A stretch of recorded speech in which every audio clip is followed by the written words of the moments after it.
So finally, we've got our last, looks like I have 4. So I'm actually just going to pick 3 smaller ones. I'm going to add them to our blossoms, put our blossoms on the end, and then our spray will be done.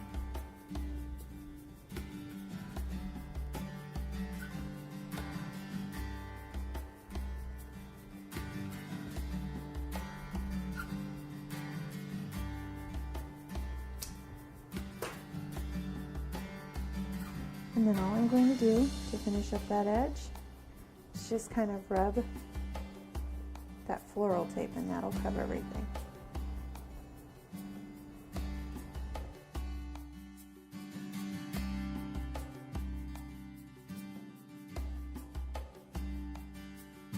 And there we have our finished Christmas chili spray. I hope you really enjoyed learning it. I really had a great time teaching it to you. Have a great day.